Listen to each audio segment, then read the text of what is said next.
La muerte, un amanecer. Prepararse para aceptar un hecho irreversible como es la muerte es un trabajo arduo y difícil. Sin embargo, las personas que han entrado en contacto con las enseñanzas de Kübler-Ross se dan cuenta de que esto es posible.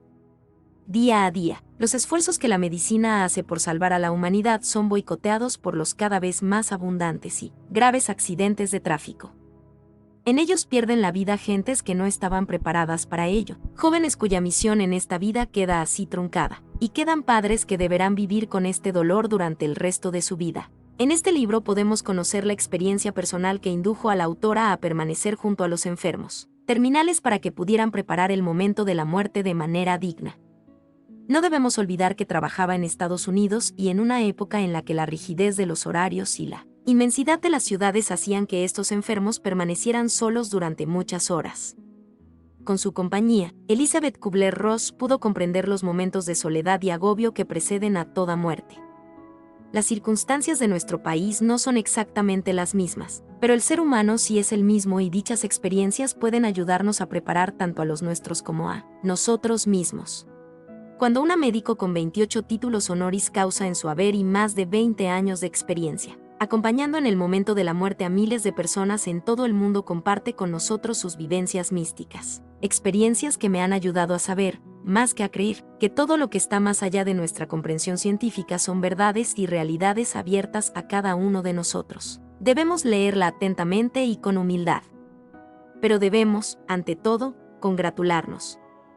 Nunca antes la humanidad había tenido ocasión de saber de la muerte y de la vida después de la muerte, de la manera en que hoy, gracias a Elizabeth Kübler-Ross, nos es posible. Hasta hace muy poco los conocimientos que la doctora Ross pone al alcance de todos los que quieran escucharla eran un saber oculto, accesible solo a través de la fe a los creyentes o a los estudiosos de los textos sagrados tibetanos o la más compleja literatura esotérica occidental. El amor y la dedicación de esta mujer excepcional permite que hoy muchos médicos, enfermeras y personas en el mundo estén científicamente preparadas para entender, acompañar y ayudar realmente a cualquier ser humano en los difíciles momentos que anteceden su muerte, así como para comprender y consolar efectivamente a las personas que sufren la pérdida de seres queridos. Evidentemente, en ese científicamente está involucrado lo mejor del espíritu humano, su capacidad de amar.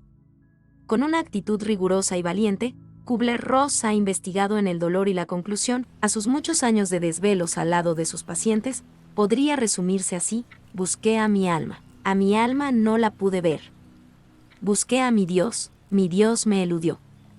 Busqué a mi hermano y encontré a los tres.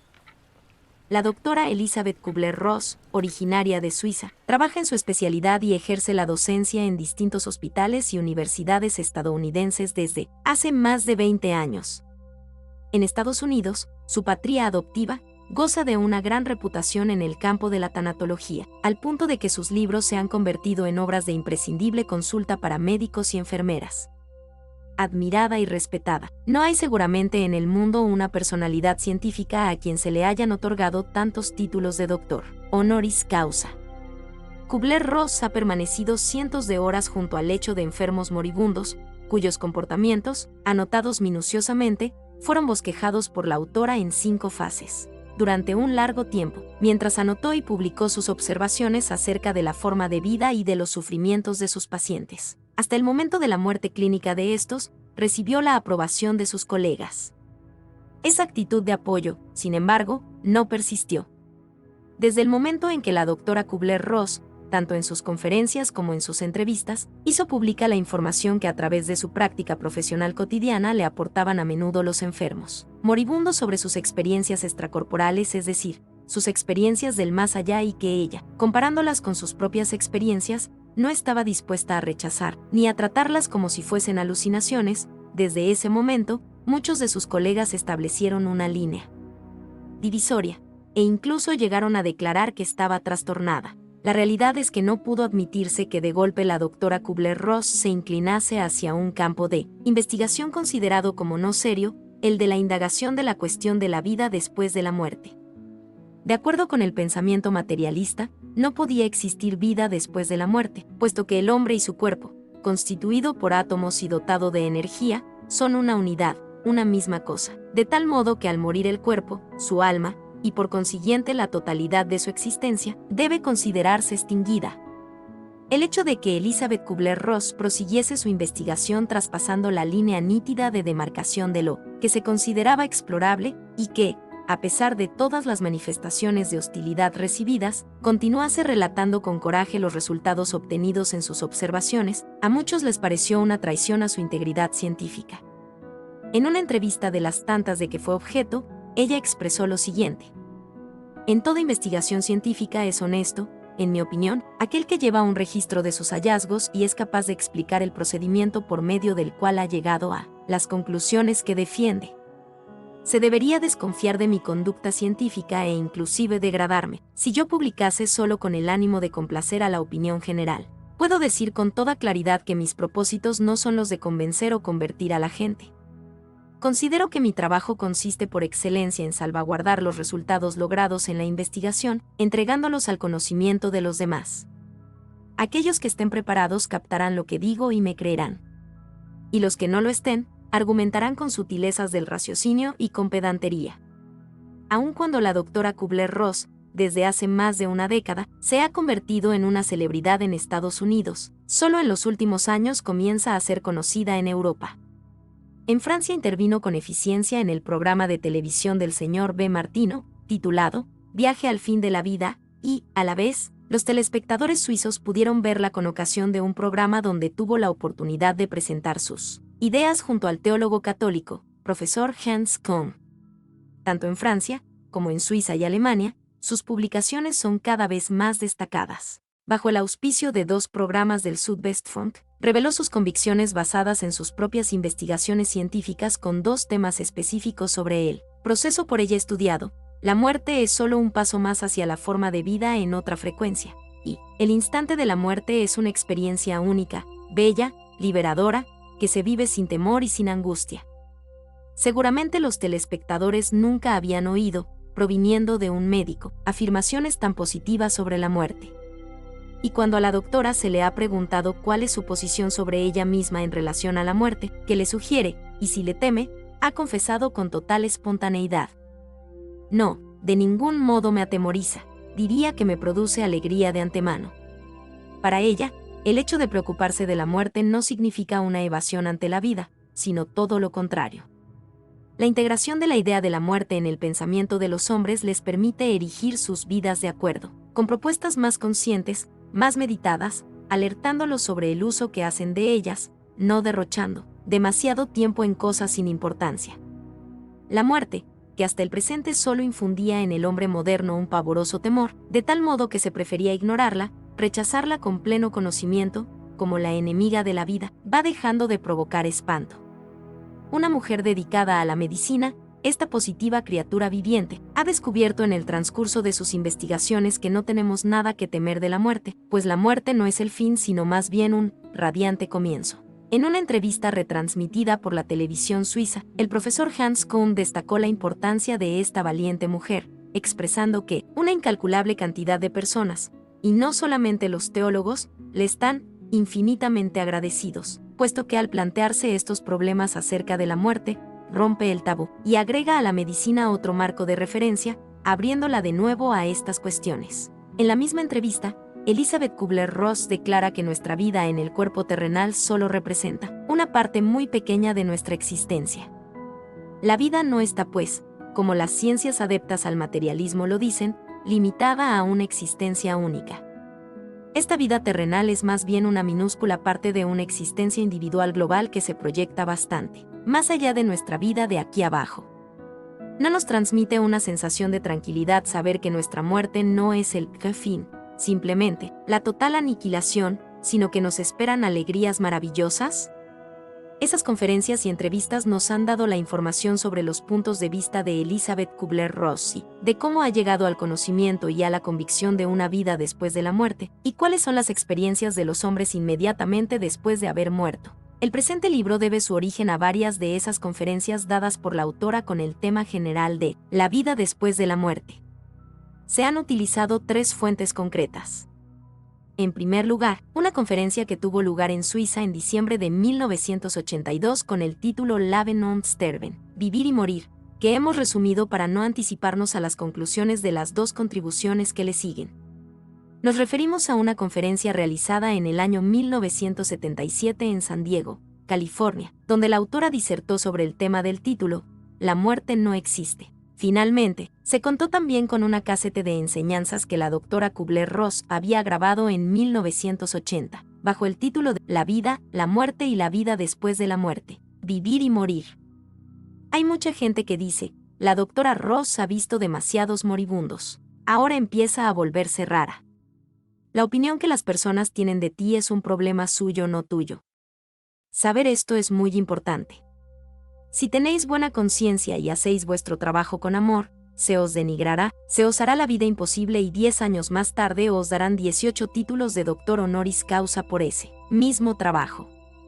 Así transcurre ahora mi vida. Cuando ocurre que se ha pasado largo tiempo, durante muchos años, sentada junto a la cama de niños y ancianos que mueren, cuando se les escucha de verdad, uno percibe que ellos saben que la muerte está próxima. Súbitamente alguno se despide, dice adiós, mientras que en ese momento uno está lejos de pensar que la muerte podría intervenir tan pronto. Si se aceptan esas declaraciones, si se permanece junto al moribundo, se comprobará que la comunicación continúa y el enfermo expresa lo que desea hacer saber. Después de su muerte, se experimenta el emocionado sentimiento de ser quizá la única persona que ha atendido con la debida seriedad sus palabras. Hemos estudiado 20.000 casos, a través del mundo entero, de personas que habían sido declaradas clínicamente muertas y que fueron llamadas de nuevo a la vida. Algunas se despertaron naturalmente, otras solo después de una reanimación. Quisiera explicaros muy someramente lo que cada ser humano va a vivir en el momento de su muerte. Esta experiencia es general, independiente del hecho de que se sea aborigen de Australia, hindú, musulmán, creyente o ateo. Es independiente también de la edad o del nivel socioeconómico, puesto que se trata de un acontecimiento puramente humano, de la misma manera que lo es el proceso natural de un nacimiento. La experiencia de la muerte es casi idéntica a la del nacimiento. Es un nacimiento a otra existencia que puede ser probada de manera muy sencilla. Durante 2000 años se ha invitado a la gente a creer en las cosas del más allá.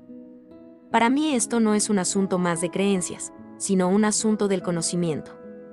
Os diré con gusto cómo se obtiene ese conocimiento siempre que queráis saberlo, pero el no querer saberlo no tiene ninguna importancia porque cuando hayáis muerto lo sabréis de todas maneras, y yo estaré allí y me alegraré muy particularmente por los que hoy dicen, ¡ay, la pobre doctora Ross! En el momento de la muerte hay 3 etapas, con el lenguaje que utilizo en el caso de los niños moribundos de muy corta edad. Por ejemplo, el que empleo en la carta Daggy, digo que la muerte física del hombre es idéntica al abandono del capullo de seda por la mariposa. La observación que hacemos es que el capullo de seda y su larva pueden compararse con el cuerpo humano. Un cuerpo humano transitorio. De todos modos, no son idénticos a vosotros. Son, digámoslo así, como una casa ocupada de modo provisional. Morir significa, simplemente, mudarse a una casa más bella.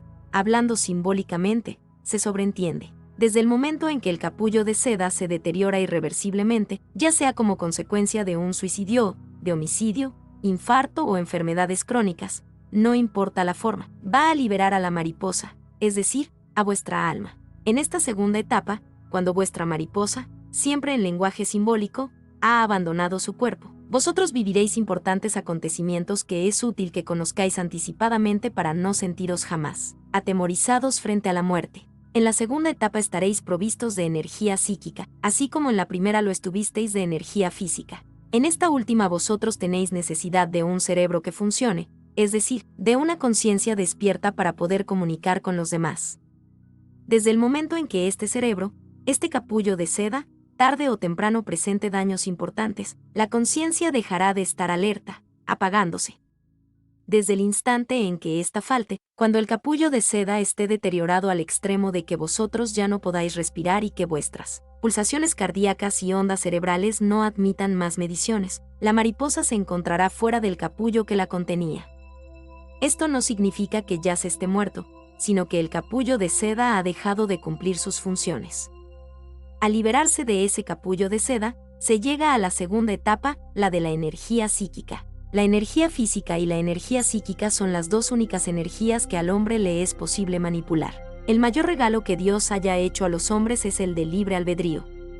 Y de todos los seres vivientes el único que goza de este libre albedrío es el hombre.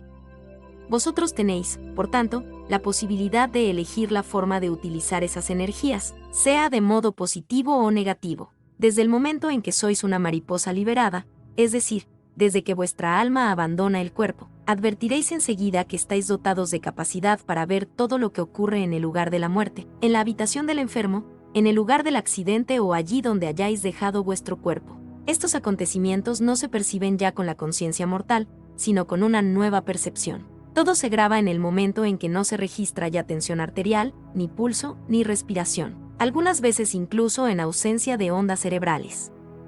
Entonces sabréis exactamente lo que cada uno diga y piense y la forma en que se comporte. Después podréis explicar con precisión cómo sacaron el cuerpo del coche accidentado con 3 sopletes. También ha habido personas que incluso nos han precisado el número de la matrícula del coche que los atropelló y continuó su ruta sin detenerse. No se puede explicar científicamente que alguien que ya no presenta ondas cerebrales pueda leer una matrícula. Los sabios deben ser humildes. Debemos aceptar con humildad que haya millones de cosas que no entendemos todavía, pero esto no quiere decir que solo por el hecho de no comprenderlas no existan o no sean realidades. Si yo utilizara en este momento un silbato de perros, vosotros no podríais oírlo, y sin embargo todos los perros lo oirían. La razón es que el oído humano no está concebido para la percepción de estas altas frecuencias. De la misma manera, no podemos percibir el alma que ha abandonado el cuerpo, aunque ésta pueda todavía grabar las longitudes de ondas terrestres para comprender lo que ocurre en el lugar del accidente o en otro lugar. Mucha gente abandona su cuerpo en el transcurso de una intervención quirúrgica y observa, efectivamente, dicha intervención. Todos los médicos y enfermeras deben tener conciencia de este hecho. Eso quiere decir que en la proximidad de una persona inconsciente no se debe hablar más que de cosas que esta persona pueda escuchar, sea cual fuere su estado. Es triste lo que a veces se dice en presencia de enfermos inconscientes, cuando estos pueden oírlo todo. También es necesario que sepáis que si os acercáis al lecho de vuestro padre o madre moribundos, aunque estén ya en coma profundo, os oyen todo lo que les decís, y en ningún caso es tarde para expresar, lo siento, te amo, o alguna otra cosa que queráis decirles. Nunca es demasiado tarde para pronunciar estas palabras, aunque sea después de la muerte, ya que las personas fallecidas siguen oyendo. Incluso en ese mismo momento podéis arreglar asuntos pendientes, aunque estos se remonten a 10 o 20 años atrás. Podréis liberaros de vuestra culpabilidad para poder volver a vivir vosotros mismos. En esta segunda etapa, el muerto, si puedo expresarme así, se dará cuenta también de que él se encuentra intacto nuevamente. Los ciegos pueden ver, los sordos o los mudos oyen y hablan otra vez. Una de mis enfermas que tenía esclerosis en placas, dificultades para hablar, y que solo podía desplazarse utilizando una silla de ruedas, lo primero que me dijo al volver de una experiencia en el umbral de la muerte fue: «Doctora Ross, yo podía bailar de nuevo, y son miles los que, estando hoy en sillas de ruedas, podrían al fin bailar otra vez, aunque cuando vuelvan a su cuerpo físico se encontrarán, evidentemente, otra vez en su viejo cuerpo enfermo. Podréis comprender, pues, que esta experiencia extracorporal es un acontecimiento maravilloso que nos hace sentirnos felices. Las niñas que a consecuencia de una quimioterapia han perdido el pelo, me dicen después de una experiencia semejante, tenía de nuevo mis rizos. Las mujeres que han padecido la extirpación de un seno recobran su habitual normalidad. Todos están intactos de nuevo. Son perfectos. Mis colegas escépticos son muy numerosos y dicen, se trata de una proyección del deseo. En el 51% de todos mis casos se trata de muertes repentinas y no creo que nadie vaya a su trabajo soñando que seguirá disponiendo de sus 2 piernas para atravesar una calle. Y de pronto, después de un accidente grave, ve en la calle una pierna separada de su cuerpo, sintiéndose sin embargo en posesión de 2 piernas. Todo esto, evidentemente, no es una prueba para un escéptico, y con el fin de tranquilizarlos hemos realizado un proyecto de investigación imponiéndonos como condición el no tomar en cuenta más que a los ciegos que no habían tenido ni siquiera percepción luminosa desde 10 años antes, por lo menos. Y estos ciegos, que tuvieron una experiencia extracorporal y volvieron, pueden decirnos con detalle los colores y las joyas que llevaban los que los rodeaban en aquel momento, así como el detalle del dibujo de sus jerseys o corbatas. Es obvio que ahí no podía tratarse de visiones, Podríais también interpretar muy bien estos hechos si la respuesta no os diera miedo. Pero, si os da miedo, seréis como esos escépticos que me han dicho que estas experiencias extracorporales serían el resultado de una falta de oxígeno. Pues bien, si aquí se tratara solamente de esa carencia de oxígeno, yo se la recetaría a todos mis ciegos. ¿Comprendéis? Si alguien no quiere admitir un hecho, encuentra 1000 argumentos para negarlo. Esto, de nuevo, es su problema. En el instante mismo en que mueran, lo sabrán de todas maneras. En esta segunda etapa os dais cuenta también de que nadie puede morir solo. Cuando se abandona el cuerpo se encuentra en una existencia en la cual el tiempo ya no cuenta, o simplemente ya no hay más tiempo. Del mismo modo en que tampoco podría hablarse de espacio y de distancia tal como los entendemos, puesto que en ese caso se trata de nociones terrenales. Por ejemplo, si un joven norteamericano muere en Vietnam y piensa en su madre que reside en Washington, la fuerza de su pensamiento atraviesa esos miles de kilómetros y se encuentra instantáneamente junto a su madre. En esta segunda etapa ha dejado de existir, pues, la distancia. Son muchos los seres vivientes que han experimentado tal fenómeno, que se manifestaba de improviso cuando ellos tomaban conciencia de que alguien que vivía lejísimo se encontraba, sin embargo, muy cerca, junto a ellos. Y al día siguiente de ese hecho recibían una llamada telefónica o un telegrama informándoles que la persona en cuestión había fallecido en un lugar a cientos o miles de kilómetros de donde ellos se encontraban. Es obvio que estas personas poseen una gran intuición, pues normalmente no se tiene conciencia de tales visitas. En esta segunda etapa también os dais cuenta de que ningún ser humano puede morir solo, y no únicamente porque el muerto pueda visitar a cualquiera, sino también porque la gente que ha muerto antes que vosotros y a la que amasteis os espera siempre. Y puesto que el tiempo no existe, puede ocurrir que alguien que a los 20 años perdió a su hijo, al morir a los 99 puede volver a encontrarlo, aún como un niño, puesto que para los del otro lado un minuto puede tener una duración equiparable a 100 años de nuestro tiempo. Lo que la Iglesia enseña a los niños pequeños sobre su ángel guardián está basado en estos hechos, ya que está probado que cada ser viene acompañado por seres espirituales desde su nacimiento hasta su muerte. Cada hombre tiene tales guías, lo creáis o no, y el que seáis judío, católico o no tengáis religión no tiene ninguna importancia. Pues este amor es incondicional y es por eso que cada hombre recibe el regalo de un guía. Mis niños pequeños los llaman compañeros de juego, y desde muy temprano hablan con ellos y son perfectamente conscientes de su presencia. Luego van al colegio y sus padres les dicen, ahora ya eres mayor, ya vas al colegio. No hay que jugar más a esas chiquilladas. Así se olvida uno que se tiene compañeros de juego hasta que se llega al lecho de muerte. De este modo ocurrió con una anciana que al morir me dijo, ahí está de nuevo. Y sabiendo yo de lo que ella hablaba, le pedí que me participara lo que acababa de vivir, ¿sabe usted? Cuando yo era pequeña, él siempre estaba conmigo, pero lo había olvidado completamente. Al día siguiente moría contenta de saber que alguien que la había querido mucho la esperaba de nuevo. En general sois esperados por la persona a la que más amáis. Siempre la encontraréis en primer lugar. En el caso de los niños pequeños, de 2 o 3 años por ejemplo, cuyos abuelos, padres y otros miembros de la familia aún están con vida, es su ángel de la guarda personal quien generalmente los acoge, o bien son recibidos por Jesús u otro personaje religioso. Yo nunca he tenido la experiencia de que un niño protestante, en el momento de su muerte, haya visto a María, mientras que ella es percibida por numerosos niños católicos. Aquí no se trata de una discriminación, sino de que son esperados en el otro lado por aquellos que tuvieron para ellos la mayor importancia. Después de realizar en esta segunda etapa la integridad del cuerpo y después de haber reencontrado a aquellos los que más se ama, se toma conciencia de que la muerte no es más que un pasaje hacia otra forma de vida. Se han abandonado las formas físicas terrenales porque ya no se las necesita, y antes de dejar nuestro cuerpo para tomar la forma que se tendrá en la eternidad, se pasa por una fase de transición totalmente marcada por factores culturales terrestres. Puede tratarse de un pasaje de un túnel o de un pórtico o de la travesía de un puente. Como yo soy de origen suizo, pude atravesar una cima alpina llena de flores silvestres.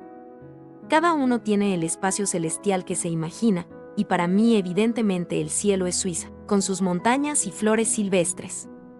Pude vivir esta transición como si estuviese en la cima de los Alpes, con su gran belleza, cuyas praderas tenían flores de tantos colores que me hacían el efecto de una alfombra persa. Después, cuando habéis realizado este pasaje, una luz brilla al final. Y esa luz es más blanca, es de una claridad absoluta, y a medida que os aproximáis a esta luz, os sentís llenos del amor más grande, indescriptible e incondicional que os podáis imaginar. Cuando alguien tiene una experiencia del umbral de la muerte, puede mirar esta luz solo muy brevemente. Es necesario que vuelva rápidamente a la tierra, pero cuando uno muere, quiero decir, morir definitivamente. Este contacto entre el capullo de seda y la mariposa podría compararse al cordón umbilical, cordón de plata, que se rompe. Después ya no es posible volver al cuerpo terrestre, pero de cualquier manera, cuando se ha visto la luz, ya no se quiere volver. Frente a esta luz, os dais cuenta por primera vez de lo que el hombre hubiera podido ser. Vivís la comprensión sin juicio, vivís un amor incondicional, indescriptible. Y en esta presencia, que muchos llaman Cristo o Dios, amor o luz, os dais cuenta de que toda vuestra vida aquí abajo no es más que una escuela en la que debéis aprender ciertas cosas y pasar ciertos exámenes. Cuando habéis terminado el programa y lo habéis aprobado, entonces podéis entrar. Muchos preguntan, ¿por qué niños tan buenos deben morir? La respuesta es sencillamente que esos niños han aprendido en poco tiempo aquello que debían aprender.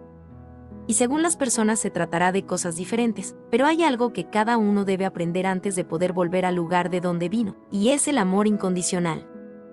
Cuando lo aprendáis y lo practiquéis, habréis aprobado el más importante de los exámenes. En esta luz, en presencia de Dios, de Cristo, o cualquiera que sea el nombre con que se le denomine, debéis mirar toda vuestra vida terrestre, desde el primero al último día de la muerte. Volviendo a ver cómo en una revisión vuestra propia vida, ya estáis en la tercera etapa.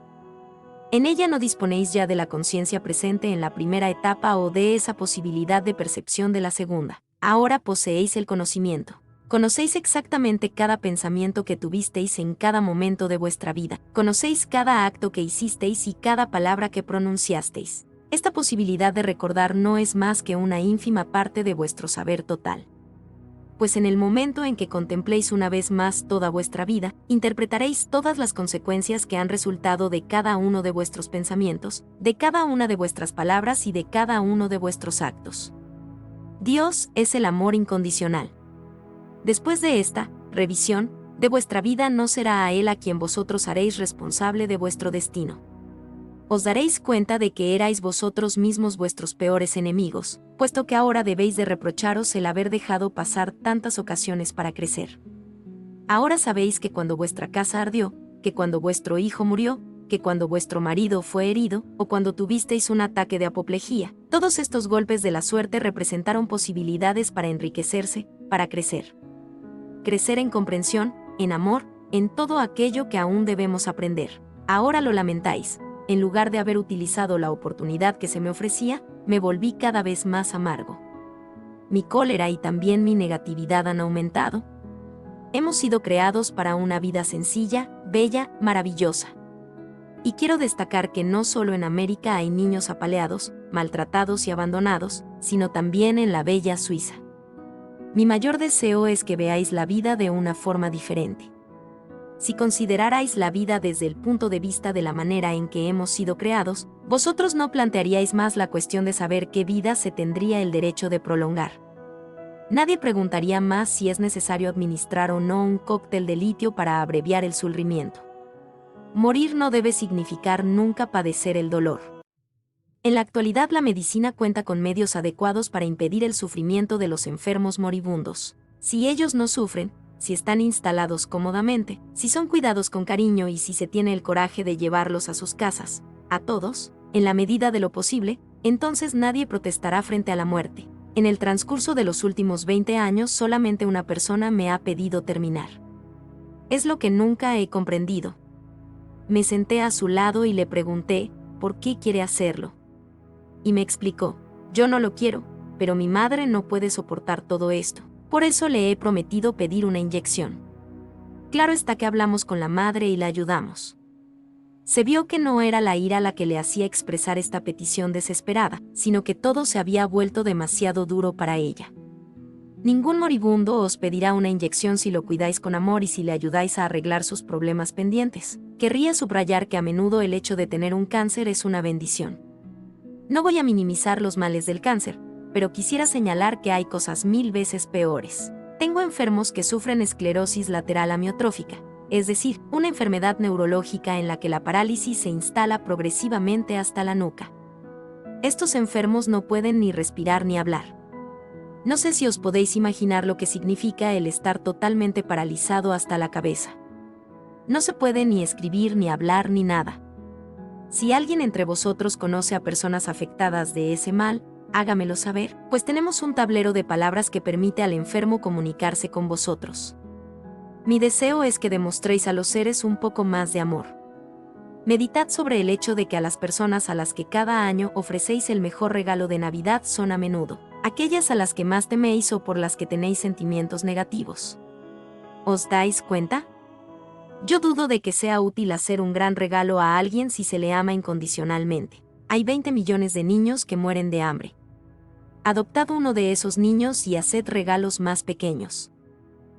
Compartid vuestra riqueza, y cuando vengan las tempestades serán un regalo que reconoceréis como tal, quizá no ahora, sino dentro de 10 o 20 años, puesto que se os dará fuerza y se os enseñará cosas que no habríais aprendido de otra manera. Si, hablando simbólicamente, llegáis a la vida como una piedra sin tallar, depende de vosotros el que quede completamente deshecha y destruida o que resulte un reluciente diamante.